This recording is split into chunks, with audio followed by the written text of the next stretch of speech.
What is up, everybody? Hope week 3 treated you well. I'm going to hit you guys with a full comprehensive look at the week 4 waiver wire pickups. So if you're watching for the first time, we would really appreciate it if you hit that subscribe button. If you are already subscribed, please smash that like button, drop a comment, and let me know what you guys think of this video, as I'll be doing these going forward. So with that out of the way, let's jump into the look at the quarterbacks for week 4. So I'm going to go through these by tier. So tier 1 for the week 4 waiver rankings for quarterback is going to be Baker Mayfield and Kirk Cousins. Tier 2, Justin Herbert and Phillip Rivers. Tier 3, Nick Foles and Teddy Bridgewater. So Baker Mayfield in my tier 1 for week 4. Unfortunately for me anyway, it seems that Baker has become matchup dependent, right? After he posted a QB rating of 65 in week 1 against Baltimore, he's thrown 4 TDs in his past 2 games.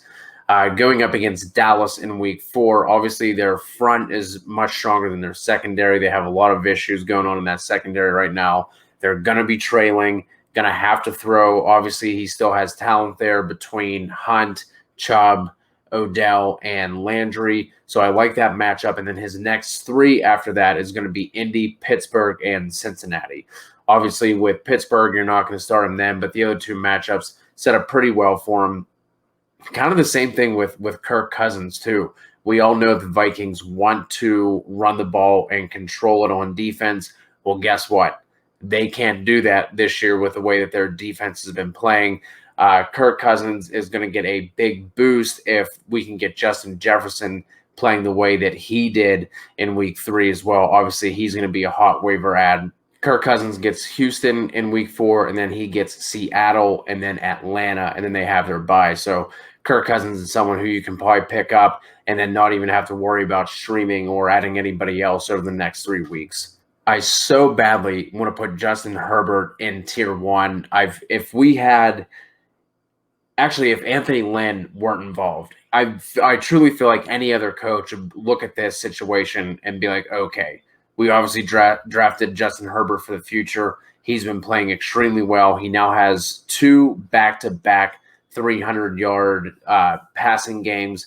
He has already doubled up the amount of 300-yard passing games that Tyrod Taylor has, and he's only in his 2nd game.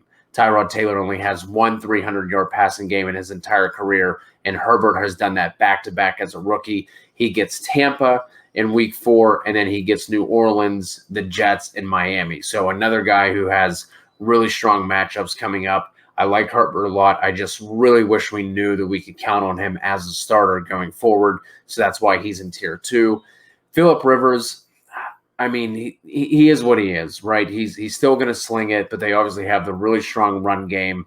And now with Michael Pittman being hurt, we're not sure exactly how long he's going to be out or if he's going to miss any time at all. But obviously, Paris Campbell has already hit IR, so now he's down to T.Y. Hilton, Zach Pascal, and the tight ends, right? So someone, if you're in a super flex, he's still sitting out there, or if you're in a 14-team league, maybe you can look to him. But obviously, the guys ahead of him I like better. And then tier 3, Nick Foles, Teddy Bridgewater. I mean, we thought we were going to get this earlier. It finally happened with Nick Foles coming up in week 4. He's been announced the starter. The thing I worry about is if he starts to falter, how quick are they going to go back to Mitch Trubisky? Full schedule coming up is not daunting either. He gets Indy this week, and then he gets Tampa, Carolina, and the Rams. So he's another guy. If your league, maybe a bunch of people hold 2 quarterbacks for whatever reason, if you're in a single quarterback league, if you're in a super flex, obviously you're going to want to snag him up. Other than that, Teddy Bridgewater going to be playing from behind, and you know what I mean? So with him, he obviously has the weapons. Mike Davis is getting involved as a pass catcher, so you can look to him if you need to. Moving on to running backs. Only one guy in tier 1 for me this week, and that is going to be Myles Gaskin. He is still available in 50% of leagues. So 12-team leagues, he's probably not out there, but 10-team leagues and smaller, he probably is. So if he is available, make sure you go and snag him. He's the only guy on this list that, as of right now, has 20-plus touch potential. All these other guys I'm going to be naming are basically handcuff or standalone value kind of guys. Tier 2 for me is going to be Chase Edmonds, Jamal Williams, Alexander Madison, and Darrell Williams.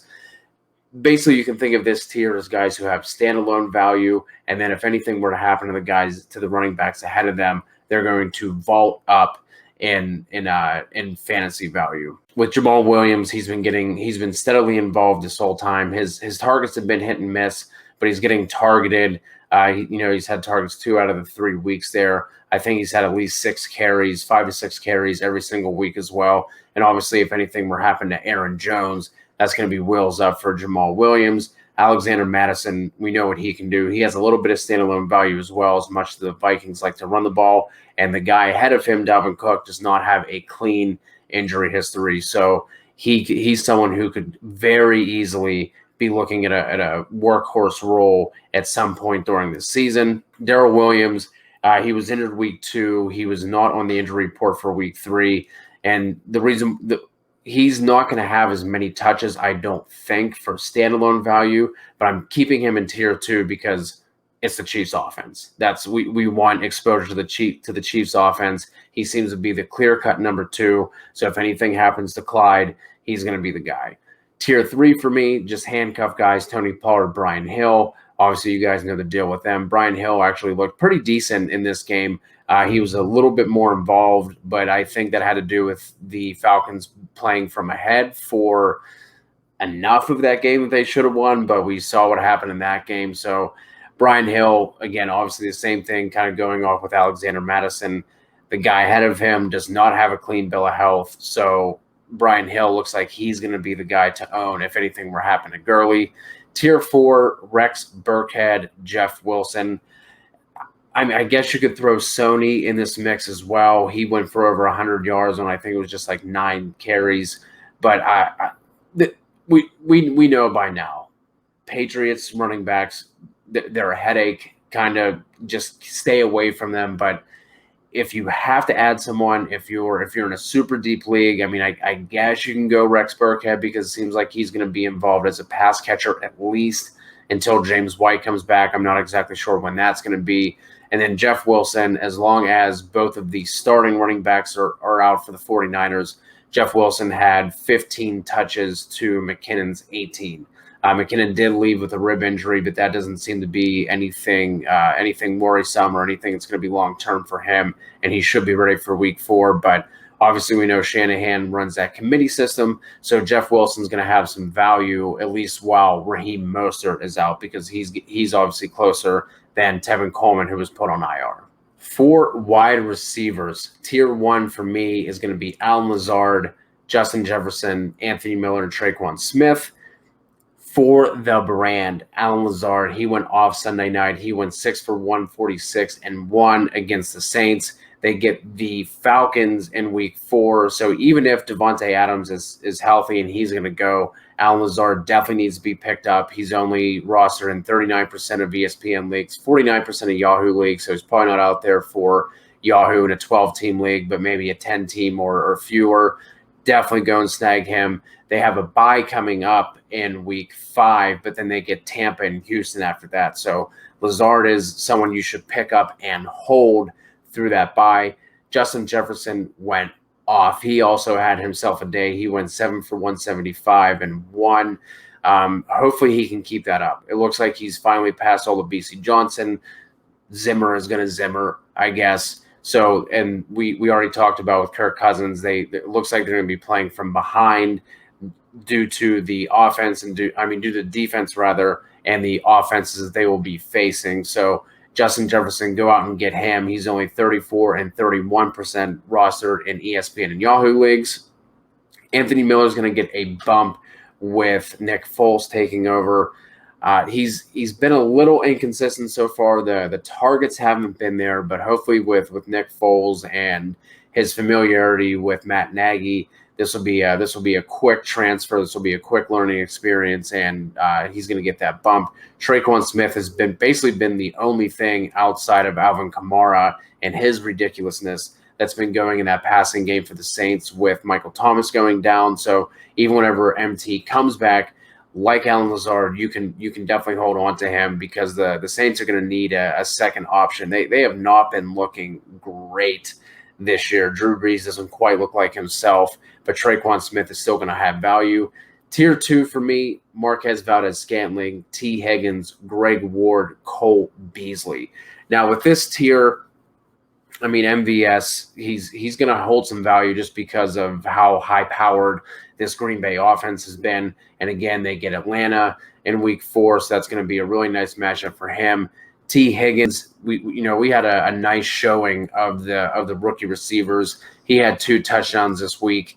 AJ Green does not look like the AJ Green of old. So if T. Higgins can kind of take over that number 2 spot behind Tyler Boyd, that would be a huge boost for him and his fantasy value in redraft and dynasty as well. He was kind of being slept on. So that's someone who I like. Greg Ward, who else is left? Deshaun Jackson's hurt. Jalen Reagor's hurt. Alshon Jeffrey's still not back.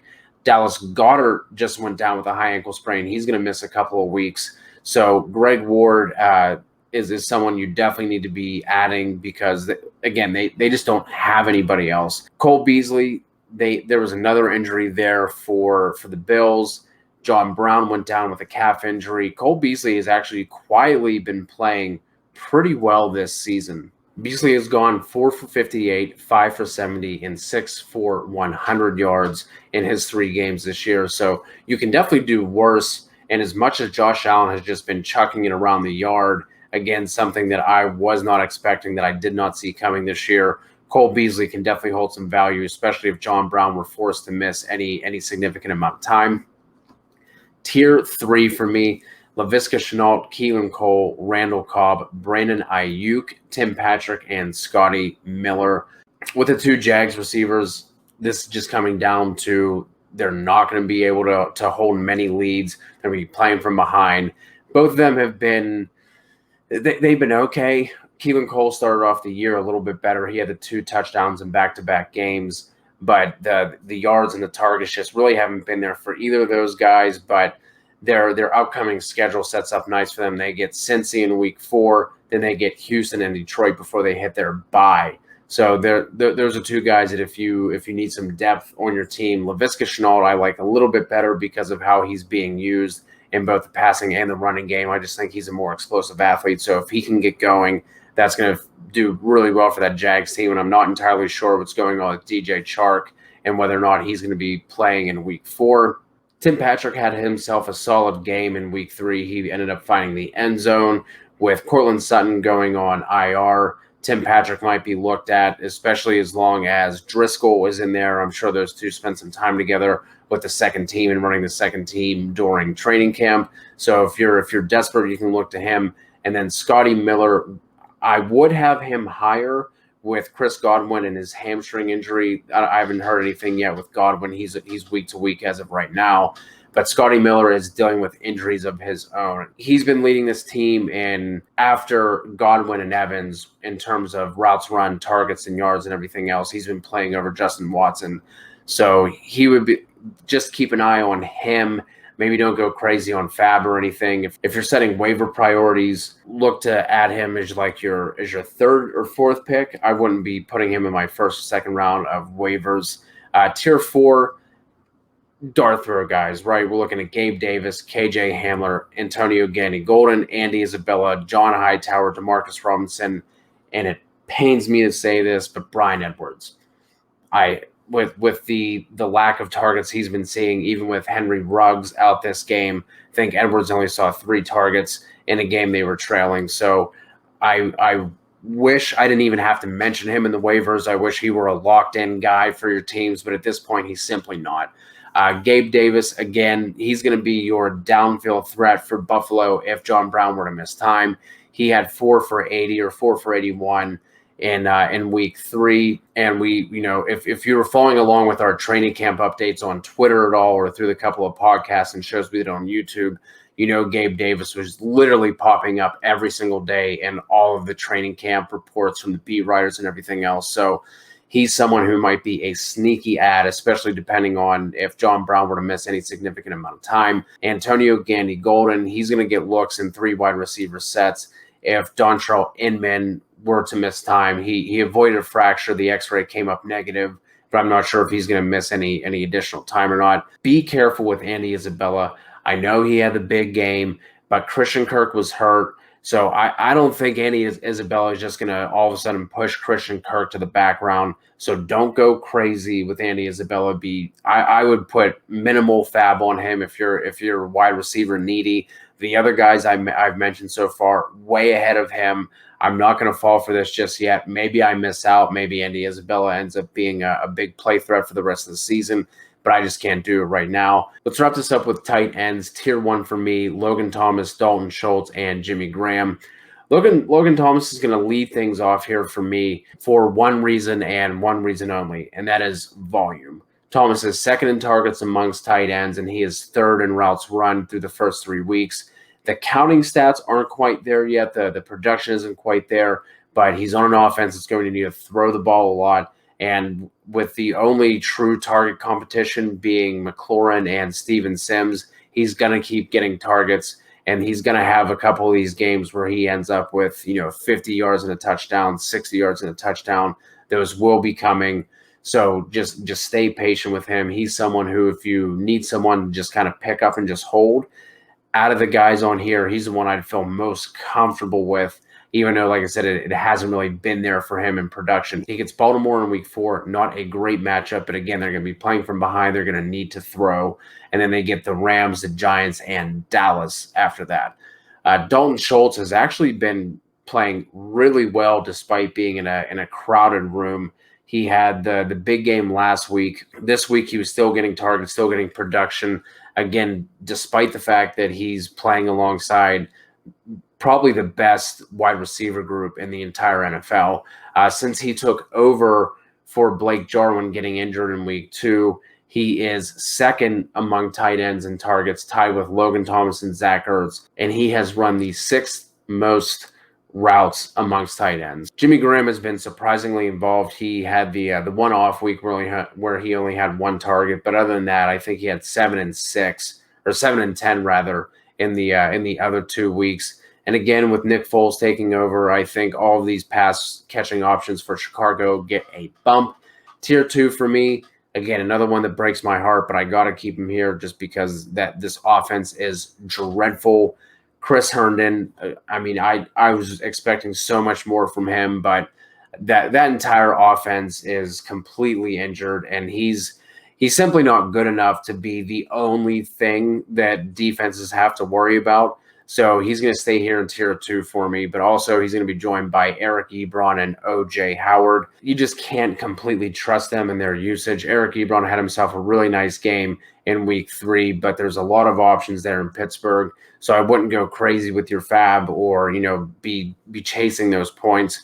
O.J. Howard has had some solid games, but again, a bunch of options there. Gronk was used more in the passing game this week as compared to the past 2, so that's something to definitely monitor. Maybe he was just kind of getting back into football shape after being off for a year and not having the full training camp.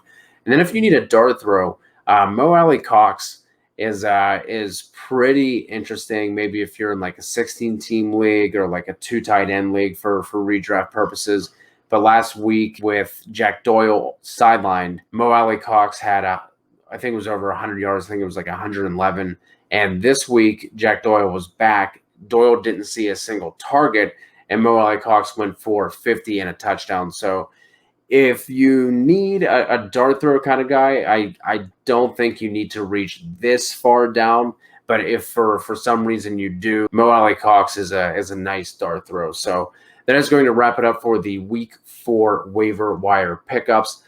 Let me know what you think of this format. I'm going to put the link to the article that's on the fantasyauthority.com in the description below. You can see the full list. And I also have an injury roundup from week 3 if you want to check that out. So appreciate it, guys. And I will be talking to you soon.